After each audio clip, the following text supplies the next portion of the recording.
Hello and welcome to my channel. Today I'm going to show you my blue and white pottery, earthenware, porcelain pieces I found during my visit in London this May.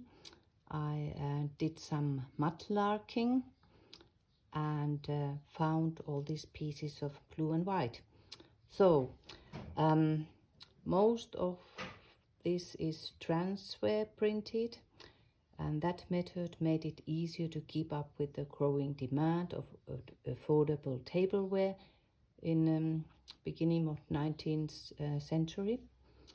And from that, the most common pattern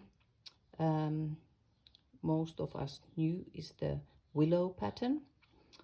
And well, this piece is not from Foreshore, it's from Flea Market here in Germany, but it shows the willow pattern. So you will always see the two doves. You will see the willow 3, like in this piece too, a blooming willow tree. Here we have it too. And 3 figures, 4 on the bridge. Where are they? No? There, these 3, a boat and a pagoda kind of house. And here in this piece we also have the house, and also the fence has to do with the stories behind that. Yes, and there is, I think, many stories about that, but one I know is about the rich daughter who fell in love with a poor accounting assistant, and of course the father of the girl was against that and didn't agree with that, and he arranged a wedding with a wealthy man, and that wedding was supposed to take place under this blooming willow tree. And just evening before that, the lovers escaped over the bridge, and they went to an island and they lived years happily there. But then the wealthy man who was supposed to marry the girl found them and sent his soldiers there to kill them. But fortunately the gods transformed the lovers into 2 doves, so they could stay together forever. And that's one thing. And then I found also a poem about the willow, and I will read it to you.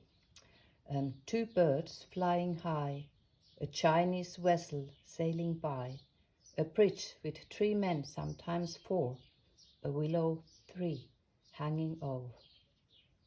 A Chinese temple, there it stands, built upon the river sands. On apple tree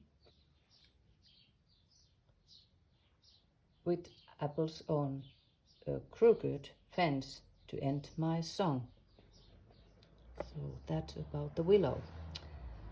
Then what else did we find? For example, this piece. It's always interesting to find piece where is something text or the marker's name. And this one had this Dr. Frank and this little bit of the text. And behind that, it's Dr. Franklin, Benjamin Franklin. And his quote, "He who saves not as he gets may keep his nose all his life to the grindstone." So that's a saying. So it's always nice to research behind what you see, and you find a lot of about the history.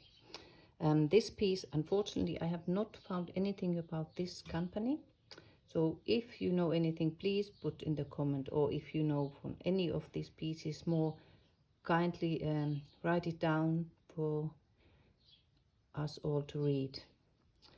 And this Consolidated Caterers Limited, I also found another small piece of that, but couldn't find so far anything about that cup.